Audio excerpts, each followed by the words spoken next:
Good afternoon, all of you. Can you hear me? At least my voice reaches you? Yeah, that's nice. So I told Bryce that I'll make sure that I don't sleep by standing and speaking, and then I can also check if any one of you are sleeping.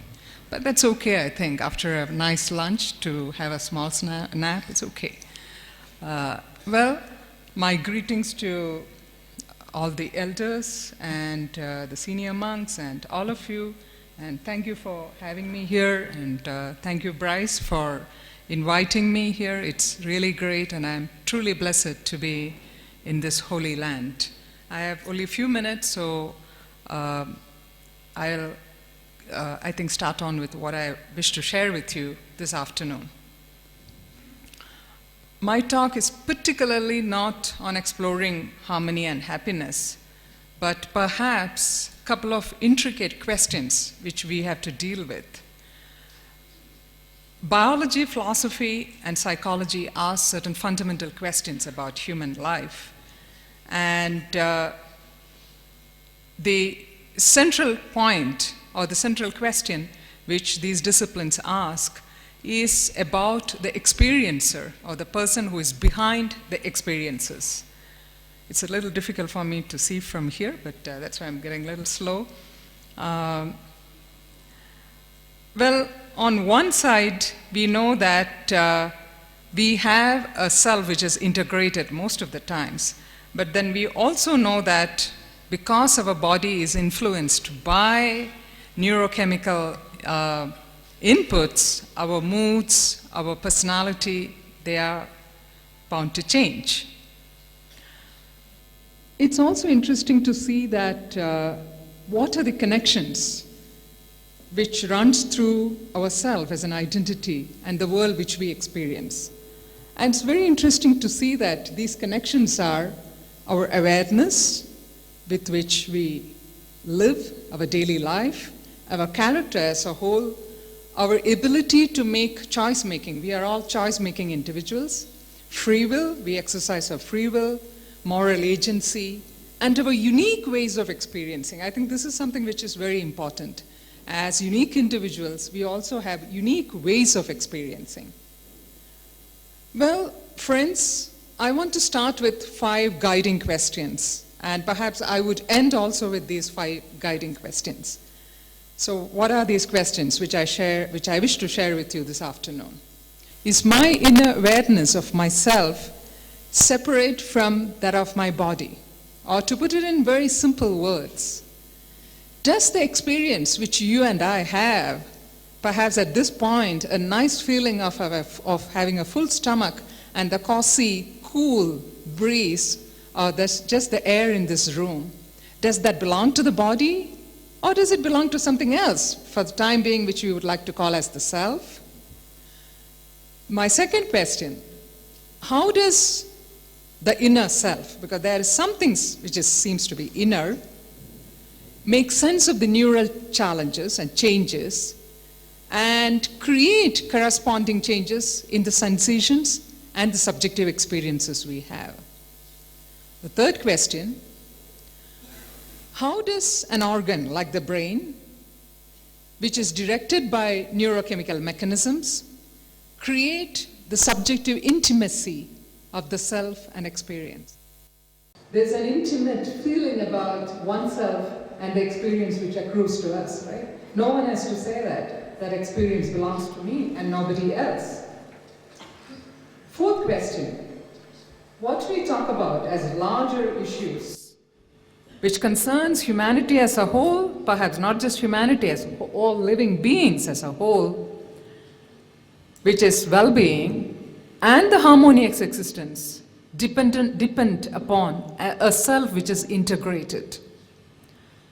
And the fifth, which I think is a very fundamental question, which we may not have answer very soon, but a very interesting question to move forward. Can consciousness be scientifically explained? Well, friends, we know that when we talk about experience, it has to do with multiple levels of binding.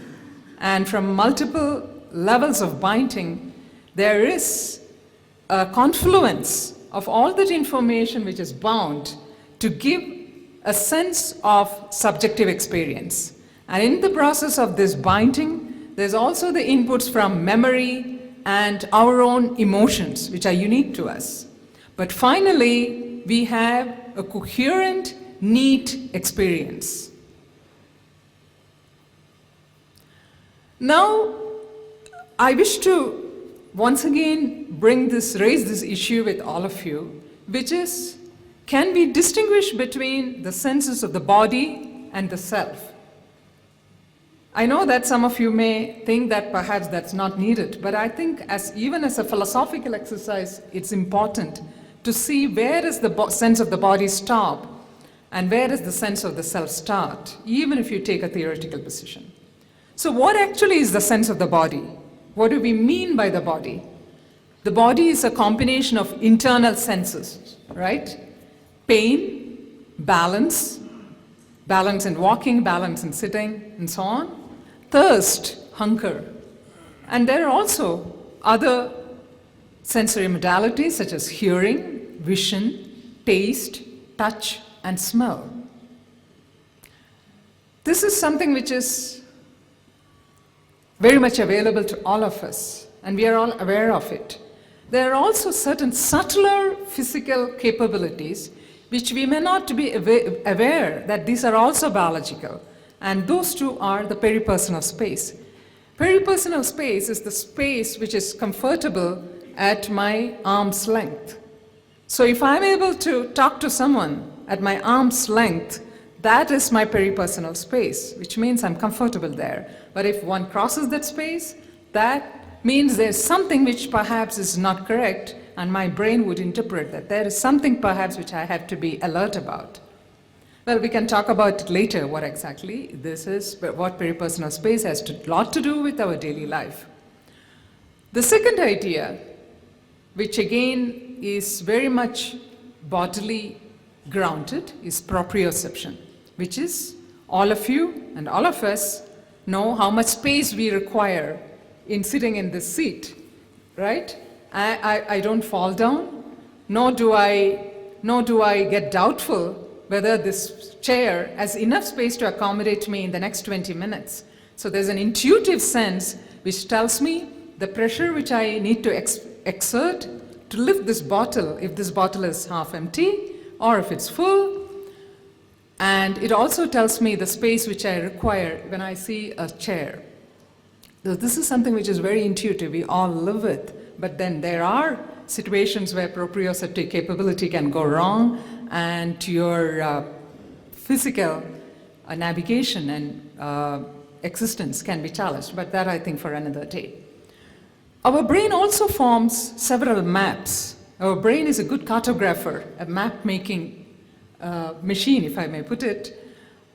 So it makes maps from all the experiences which we have, all the inputs we receive, and there is feed forward and feed backward mechanisms happening. So there's a lot of representation in your brain of all the activities, decision makings, and so on, which we do in a day-to-day life. Okay, apart from all this, I think the last, which is very important, is I know somehow that I own my body.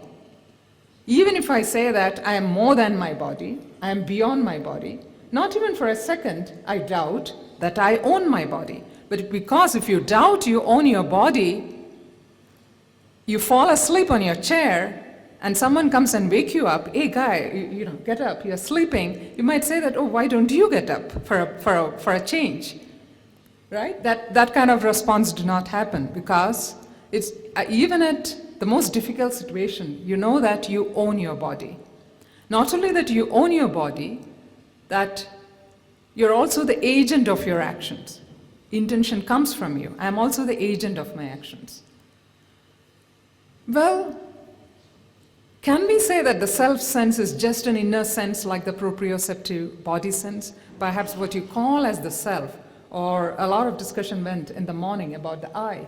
Is that perhaps a subtler form of the proprioceptive sense, or maybe a combination of all the subtler and gross physical biological capabilities which we all have? I have a problem there, or at least I still have not reached that conclusion, and I think I'm far away from that conclusion, because I feel that whenever we talk about the I sense, the first and the last moments is not a thought, but it's not even a feeling, but it's a sense of something which is whole, something which is organic, and not necessarily as parts put together. And for this reason, my critique to a lot of work in cognitive sciences is that the sense of the self is not even a minimalistic sense, but it is organic and intense at any moment, even for a patient with proprioceptive difficulties. So self-sense perhaps can be described as a continuous presence of what? We don't know. And it's not even easy to articulate. But the only way we can say it, it's a continuous presence. Well, some of you would have read Feinberg's and others' work, and he and several others have pointed out that there's an unbridgeable gap between observing your brain in a feeling state and being oneself in the feeling state, and this gap only seems to increase. And most interestingly, the brain is insensate. Right? The brain has no sensory apparatus directed towards itself. It doesn't feel hurt. But then, isn't it ironic that such an insensate brain creates all those complexly wired feelings unique to each one of us? What is the feel factor? Well, all that which we can say is that emotions and perhaps feelings are very important to carve our personal identities. Without emotions in us, others find it hard to understand what we are, what we say, and communicate with us. The bridge for social interactions is built by emotions, which play the role of narrators of physical, mental, and social health for oneself and for others. And I don't have to give you examples when there are challenges to your capabilities for expressing emotions or in social interactions. And it's also interesting that alongside we have the physical sensations, the feelings of what we have in our inside, these both are presented in a unified manner. And as unique individuals, we own and express different degrees of emotions. And thus, isn't it some of us are described as warm people and some others are a little slightly cold in their personality?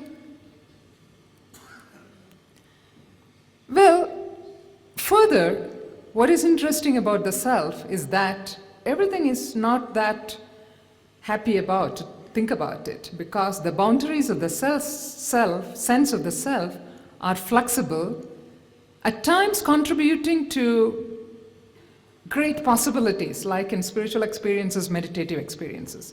But there are also possibilities of worst existences in psychiatric and neurodegenerative situations.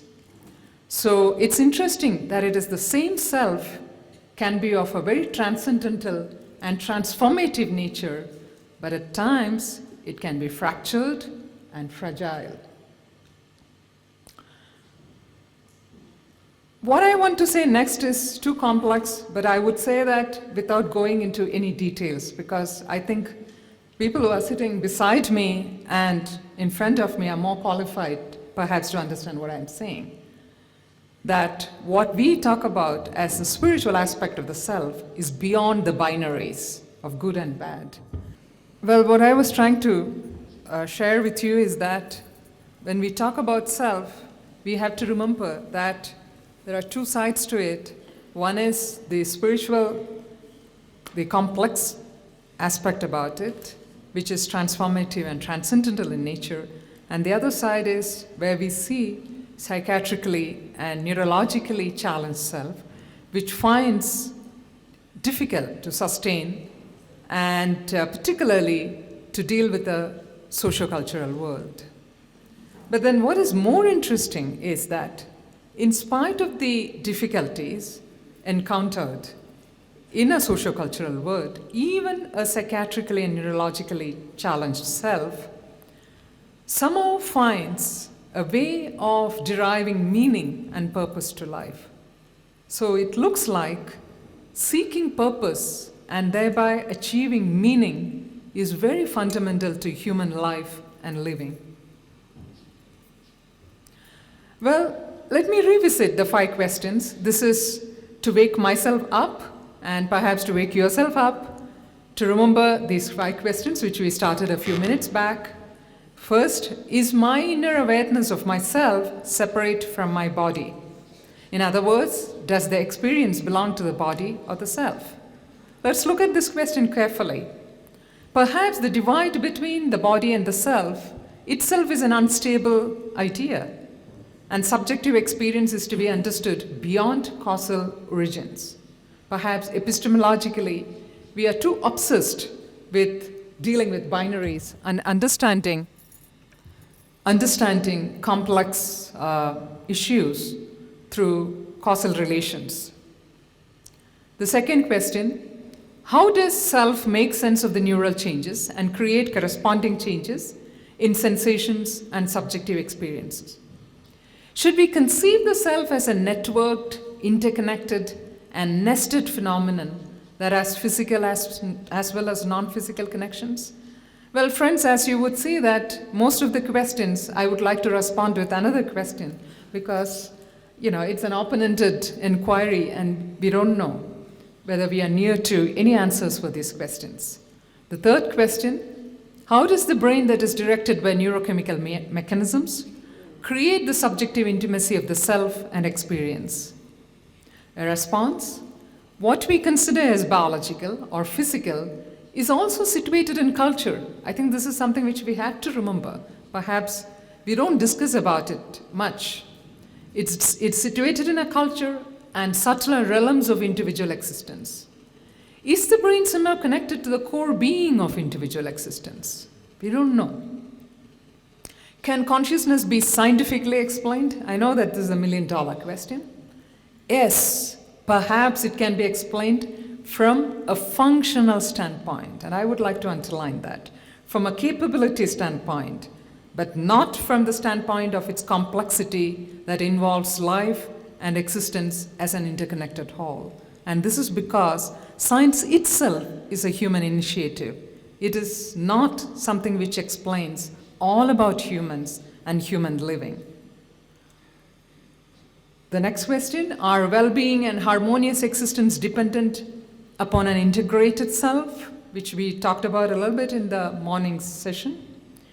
Interestingly, the psychological health of an individual is dependent upon the way he or she projects and experiences a world outside and world inside.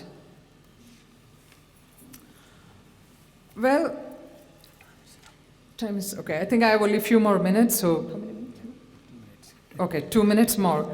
So I think I'll let me try what I can say in 2 minutes.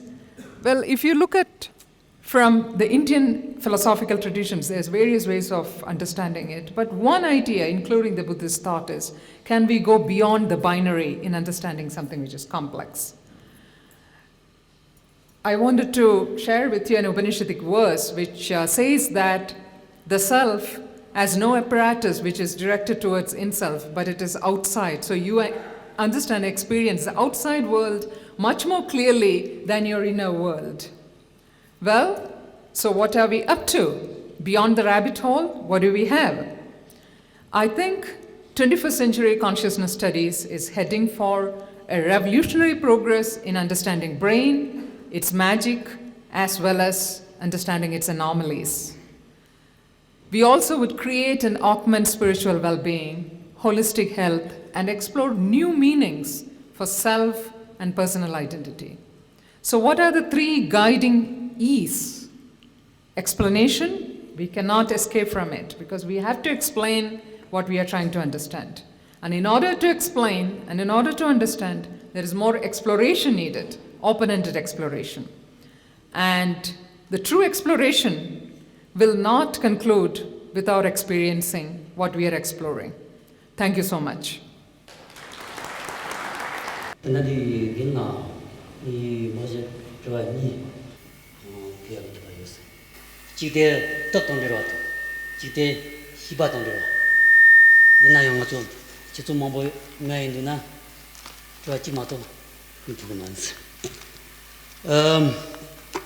당아주 질라 지심비 시와 탐짓 라피 차봉 시토가 레레인 바이나 나주 통출기 허증통이 갑득되라 지원도 냠바당 떠나비징거 투출기 라투이 갑득되라 냐본도 사면니까 냠도 뚜찌라 뭐지 점성가래레스 아주 즈땅 무시가 증통하던 나시가 자투하니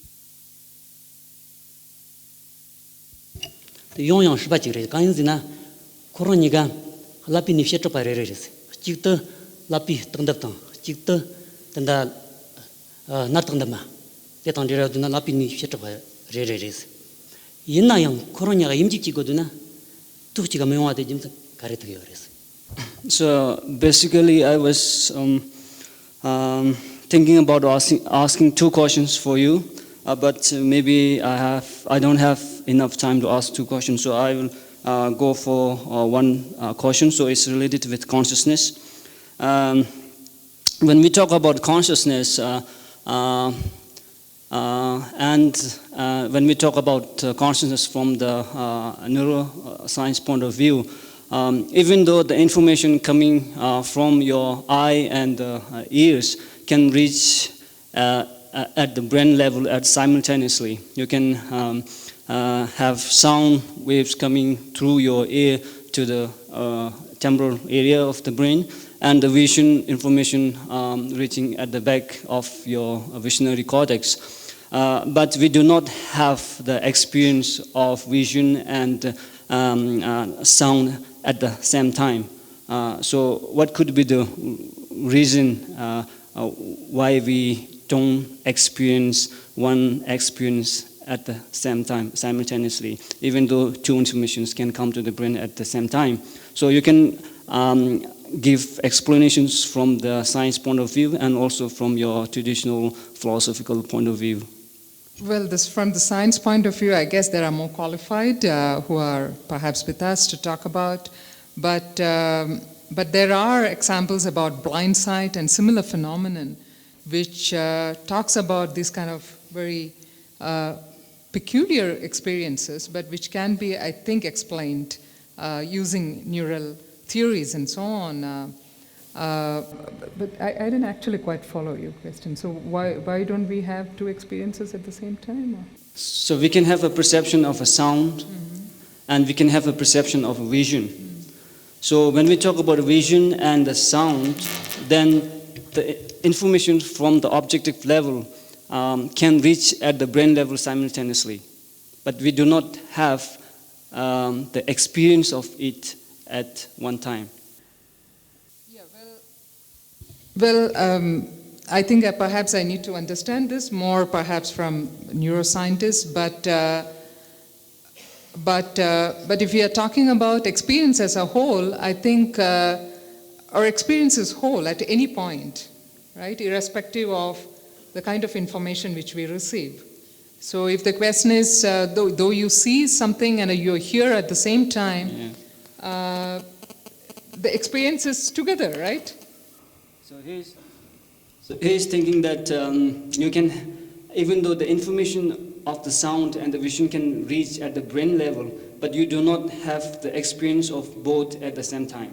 So if you are seeing something and if your mental attention is diverted towards that vision, then even though the information of sound is coming into your brain, you are not consciously aware of that sound.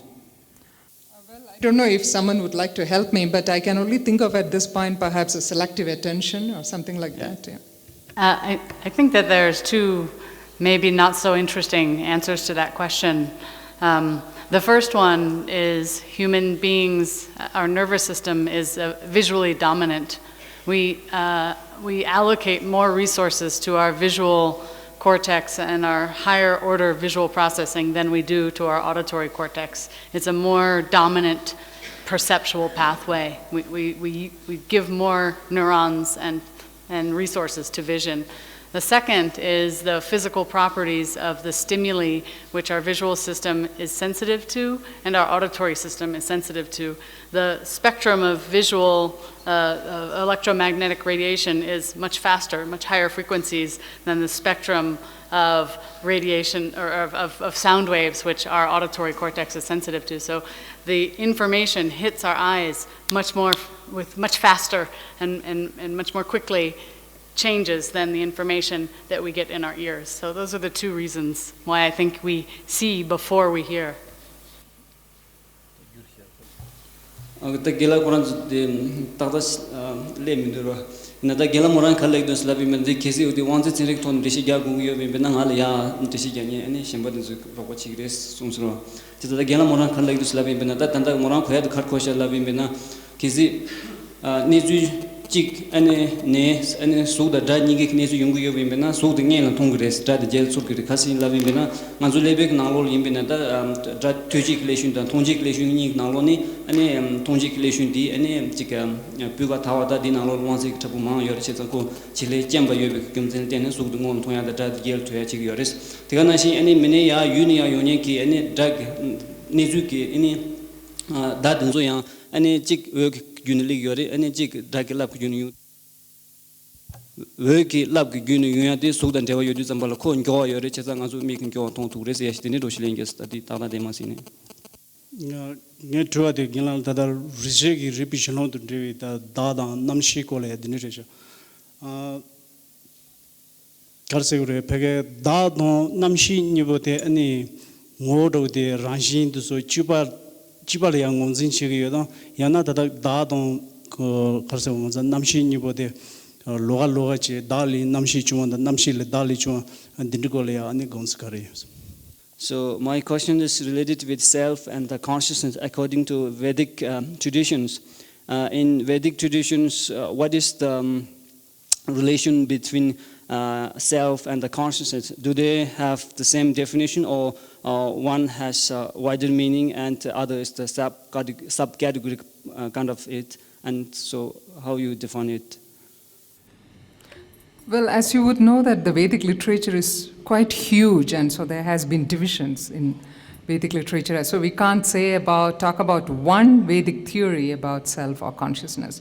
But perhaps if we take the Upanishads, which come at the end of the Vedas, well, there are lots of interesting dialogues that happens between teacher and students as narrated in Upanishadic stories.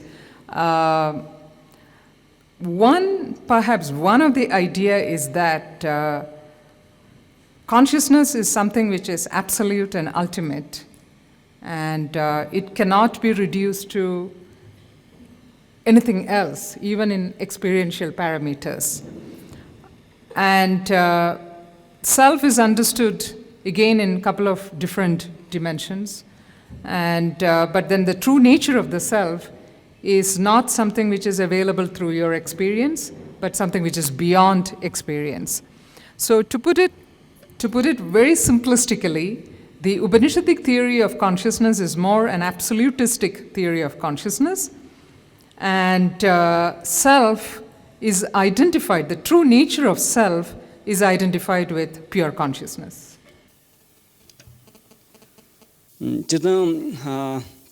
Rigjiki any shung kila chabiki and seni rotan dendere share your marist. Koran shung nanglo and dishi gata mangbo yoresta. Imbin rigjiki ta shung sarshu dinzuk nanglo pechen upanishtic laj your sigdo. Just a di shung shisha chivimbina, any sheba siduzamba karsigris lavimbana, any dile chashi, any yerumeviki, any ta chujin chag yores. Any Tiganashi, any dasia di karchag yores lavimbina, any di so any Kirtan, any Gersusuk, Yawada, Java Yovach. Imbinata dealer got Tarak Yawaducha, Yosa Chikeja, any ta tawe ki rembe ton keja hi yungdu chambala ani chiga das ya dia ani samki michapa res ya chigda das ya di ani shebale los sha yo maris ya keja shigres like 근데 단얘기 되었더니 가서 가서 등서도 삽종체도 고소 언독제제 연예상 휴회 중송대 아니 당서 laptop 보고 망치 제 춘주가 없네 아니 제 로드 증량도 고소 안젤이 대화질라 로 안차여로 젤이 대화도 롱가로 세 딘데니 로디 안 양도 좀라 딘데기 좋아지고 도스 아니 가상에 도스야 아니 저당도 고소 아니 안디 디 노르데어레 안디 마레 안디 멤버게 등서 공개 딘데어레서 딘데야 가전능들 총송스 아니 디 지도 고소 땅아서 보고 먹고 싶어지게 아니 젤리 예발라 전에 차차고 용투고레 젤리 염라 전에 ngam 저 용투고 그래서 딘데 먹고 싶어지 섬도 용되고 그래서 안 딘데 아니 사이언티스트 아니 디 컨텐츠는 사이언티스트 노르나스테 안 노르게 안달아직 아니 yan데 캡종 체젠데 마리안 델레베단 테네도르스 아니 세게 컨텐츠 체바이나 디체가 응돌 서비스 고도 스케자 Caution may be not directly related with your talk, but it's related with something that he has experienced in the school. So normally in the school, children, they believe that there are different parts of the tongue which are responsible for testing different tastes. That means you have different taste receptor cells in different parts of your tongue. And but during my attendance at the workshop for the previous 1 month, teachers told me that this is a wrong concept. So still the children, they are having this wrong concept of taste and perception of taste related with the tongue. So what could be the source of this kind of misunderstanding or the misconception or the misinterpretation of something that is related with taste, and how you can explain this kind of mistakes? I think my best explanation is that the tools that we have for science, for scientific examination, change over time. And the older understanding of different areas of the tongue being specifically sensitive to sweet or sour or salty was based on a less sophisticated tool for looking at the cells and the behavior of cells on the tongue. And as the technology and the tools become more sophisticated, we can understand more deeply, more closely, more richly what is happening in relationship between the taste buds or the cells on your tongue which are sensitive to chemicals in food and the experience of flavors. So it's just technology. That's my best answer to why we have something old that is not the right thing and something new that is closer to right. Probably even what we know today is not right, and that's why we have to keep doing science. Well, the little I know about Ayurvedic literature, I think there are similar theories of experiencing different flavors from the different part of your tongue, and I think still I think the Ayurvedic practice is based on such understanding and such theories.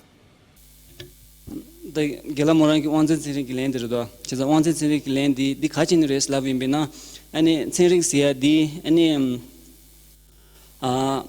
Dig Gamjung Ribadi, any Turixia, the Chadi Yore, Tiganashi, Dilla Seriki, Yamshibla, Peju Chediaki, Yojedinzu Yargi do Yores. Yargin to do Zambala, and Nezu Sawa Sawa Shingure, Nezu Sawa Sawa Shindu Zambala, Ngama Yevik, Namsha Sigunerin, Duzu Kaya Ruan di, and in Guatangu to Yores, the Dig Pejik Dicha Yores, Tandik Tuzula, and Che Dindik, Ne Loga Logala, and Di Ronyosa, Namunyosari, Di Kurmunyosari, Di Kaltinyosari, Slack, the Kopsi Jatan, Namshati, nor the Yores Lana, nor the Yores. In a Tuzu Mambuji, Nona, didn't dig the Yores. Chesata Tanda, Tuji, that is Yarji Shindu Zambala, Dinde Ramaimba, and Namunyu and Rochimbinata, the Jake, Sama la Kalakam, Chapdeva, Dinde, any Yungurelas. The Gelamorangi, Tanda gya gita so repeat shung de juk nanglo la tinde any chik road zo manda nyongji ki any ta kharo na wangbo di che kan la ne manda dus ko she gya she yore se ki tinde ki any samju chik yore las